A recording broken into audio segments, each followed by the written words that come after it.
और इस वक्त एक बड़ी खबर आ रही है, सीधे रुख करेंगे। ईरान के बुशहर एयरपोर्ट पर हमला हुआ है।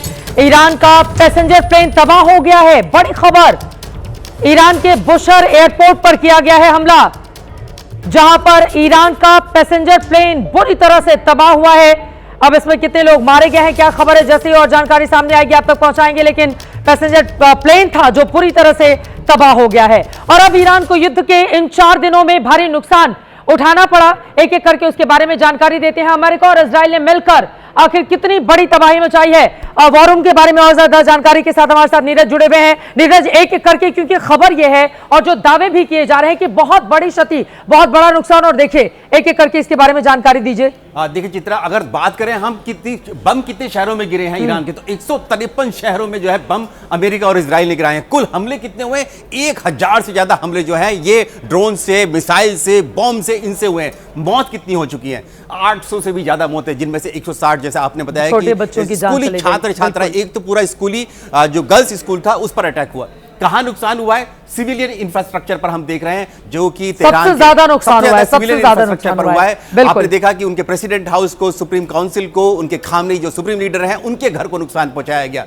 नतांज परमाणु केंद्र, जिसके बारे में आपने बताया कि IAEA की रिपोर्ट आई है, उसने बताया है कि परमाणु केंद्र पर नुकसान हुआ है लेकिन रेडिएशन कोई नहीं हुआ, ये गनीमत रही। इस पर अमेरिका ने ही दावा किया कि हमने जो है ईरान के परमाणु केंद्र पर हमला किया है। ये उन 5 जगह में से एक है जहां पर आपको याद होगा जून 2025 में भी अमेरिका ने अटैक किया था। और ये एयर डिफेंस फेल हो गया, HQ-9 भी सिस्टम फेल हो गया। मेड इन चाइना, यानी कि चीन का माल एक बार फिर से फेल हो गया। चीन का माल यहां पर एक बार फिर से फेल हो गया है। मैं फौरन लौटूंगी आपके पास, लेकिन बड़ी खबर का रुख करेंगे। सुप्रीम लीडर मारे गए, सत्ता के बड़े बड़े केंद्र मिट गए, बावजूद इसके ईरान भी पीछे नहीं हट रहा है। ईरानी सेना एक तरफ मिसाइलों से इजराइल पर सीधा वार कर रही है, तो दूसरी तरफ उन पड़ोसी खाड़ी देशों को भी जबरदस्त चोट पहुंचा रही है, जिनके यहां अमेरिकी सैन्य अड्डे हैं।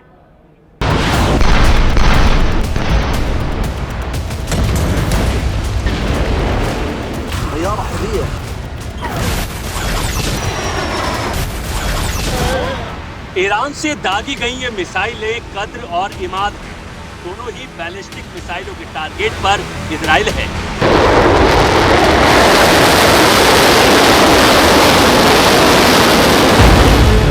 इजराइल का दावा है कि उसके एयर डिफेंस सिस्टम ईरान से आ रही मिसाइलों को आसमान में ही नाकाम कर दे रहे हैं, लेकिन तेल अवीव की ये तस्वीर इजरायली एयर डिफेंस में सुराख की गवाही दे रही है।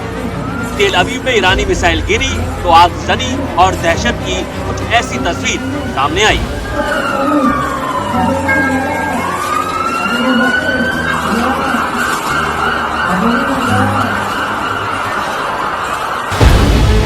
तेल अवीव में खौफ का आलम यह है कि लोगों की जिंदगी बंकरों में कट रही है।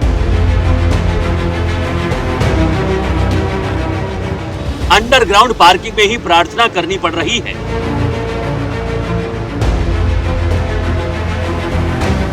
हमले के सायरन बजते ही तेल अवीव के लोग कैसे बंकरों की ओर भागते हैं, इसकी तस्वीर ABP न्यूज के कैमरे में भी रिकॉर्ड हुई है। ईरान एक साथ कई मोर्चों पर युद्ध लड़ रहा है। एक तरफ उसके टारगेट पर इजराइल है, तो दूसरी तरफ मध्य पूर्व के हर उस मुल्क पर वो बारूद बरसा रहा है जहां अमेरिका के सैन्य ठिकाने हैं। नए हमलों में ईरानी सेना ने UAE के फुजैराह तेल क्षेत्र और दुबई की अमेरिकी सैन्य इमारत को निशाना बनाया है, तो सऊदी अरब के रियाद में अमेरिकी दूतावास पर ड्रोन दागे हैं। इस बीच सऊदी की तेल कंपनी अरामको की रास तनूरा रिफाइनरी पर हमले के बाद तबाही की तस्वीर भी सामने आई है। ओमान के सलालाह पोर्ट पर भी नया ड्रोन अटैक हुआ है। इससे पहले दुकम पोर्ट पर एक फ्यूल टैंक को निशाना बनाया गया था। बहरीन में अमेरिकी एयरबेस को भी ईरान ने तबाह करने का दावा किया है। इराक के इरबिल एयरपोर्ट पर ईरानी ड्रोन गिरने से पहले अमेरिकी सेना ने इसे इंटरसेप्ट कर लिया, लेकिन इरबिल का वो होटल नहीं बच सका जहां अमेरिकी सैनिक ठहरे हुए थे। इस बीच कतर की राजधानी दोहा में भी ईरानी मिसाइल को हवा में ही नाकाम कर दिया गया।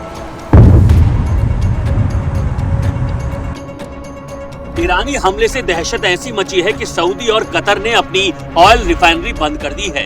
अमेरिका ने इजराइल से अपने नागरिकों को निकालने में हाथ खड़े कर दिए हैं। अमेरिका के मुताबिक जंग में उसके 6 सैनिकों की मौत हुई है, जबकि ईरानी सेना का दावा है कि उसके हमले में 650 अमेरिकी सैनिक या तो मारे गए हैं या घायल हुए हैं। इस बीच ईरान ने युद्ध के यूरोप और उससे आगे तक फैलने की चेतावनी जारी की है। अगर ऐसा हुआ तो यकीन मानिए अंजाम बेहद विनाशक होगा।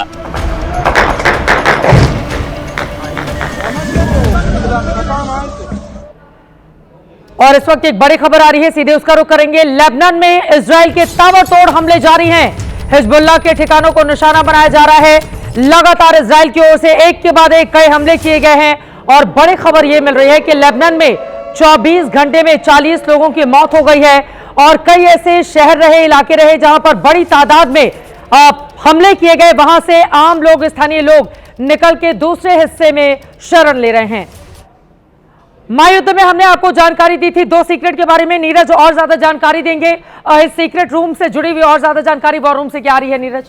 देखिए, जो जानकारी आ रही है, हम लोग सीक्रेट रूट देखते हैं। सीक्रेट नंबर 2 हमने बताया था, अमेरिका के साथ नाटो देश आएंगे या उतर सकते हैं। तीसरा सीक्रेट जो है, बच्चों की मौत के बाद ट्रंप बातचीत को का रास्ता खोल सकते हैं। ऑप्शन क्या है उनके पास? ऑप्शन क्या है? किरकिरी हो रही है, बिल्कुल किरकिरी हो रही है। और जब से मेलेनिया ट्रंप ने जो है यूएन को संबोधित किया, ज्यादा हो रही है। सीक्रेट नंबर 4 क्या है? ईरान की मदद के लिए हुती हिजबुल्लाह एक्टिव हो सकते हैं, जो उनके प्रॉक्सी है। हाँ, हिजबुल्लाह के ठिकानों पर लगातार हमला भी कर रहा है लेबनान में। बिल्कुल। और ये 5वां सीक्रेट जो आज हम बताने वाले हैं, क्या युद्ध लंबा चलने पर ईरान सैनिकों की खुली छूट दे सकता है?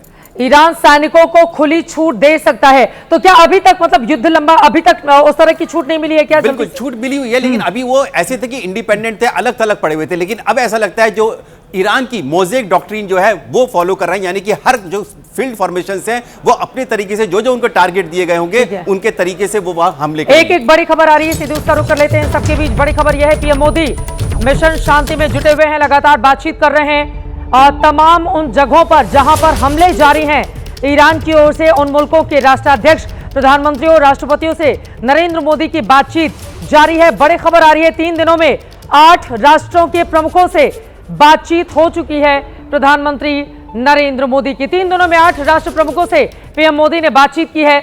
शांति का संदेश यकीनन, क्योंकि युद्ध से कोई हल नहीं निकलता है, लेकिन युद्ध लगातार जारी है। ईरान के खिलाफ अमेरिका और इजराइल के मिलिट्री ऑपरेशन के खिलाफ भारत में रहने वाले, और यहां पर दिखा रहे हैं मोदी का मिशन एक एक करके। जरा इनके बारे में आप जानकारी दीजिए, किस तरह से 3 मार्च से लेकर लगातार उनकी ओर से अब तक कई ऐसे 8 राष्ट्रों के प्रमुख हैं जिनसे बातचीत की है। देखिए, यह ओमान के जो सुल्तान है हैतम बिन तारिक, इनसे बातचीत की 8 देशों की, जैसे आपने बताया। ये हैं क्राउन प्रिंस कुवैत के सबा अल खालिद अल हमेल, और ये MBS मोहम्मद बिन सलमान, क्राउन प्रिंस सऊदी अरब के, यानी कि हेड ऑफ स्टेट हैं। और ये है जॉर्डन के किंग अब्दुल्ला द्वितीय। बिल्कुल, ये सब ज्यादातर। हाँ, और ये है बहरीन के हमाद बिन ईसा अल खलीफा, किंग है ये बहरीन के। इन सभी से प्रधानमंत्री मोदी ने बातचीत की। कितना ये वो देश है जो कि ईरान के हमलों से ग्रस्त हुए हैं इस बार, जो हमें 4 दिन में देख रहा है। और सबसे पहले तो इजराइल के प्रधानमंत्री बेंजामिन नेतन्याहू से उन्होंने बातचीत की थी, और उसके पहले यूएसए और शेख मोहम्मद बिन जायद अल नहयान से सबसे पहले बातचीत की। अपना भाई बताते हैं प्रधानमंत्री मोदी, शेख मोहम्मद बिन जायद यानी कि MBZ, इनसे बातचीत की। ये वो सभी देश हैं जो कि ग्रस्त हुए हैं ईरान के हमलों से, और जहां पर सबसे ज्यादा नुकसान हुआ है, जबकि ये युद्ध में कूदे भी नहीं थे। और ज्यादातर इन हिस्सों में आपको बताते चले भारतीय बहुत बड़ी तादाद में रहते हैं, और इस वजह से भी प्रधानमंत्री नरेंद्र मोदी ने बातचीत करके कंसर्न जाहिर की है अपने लोगों को लेकर।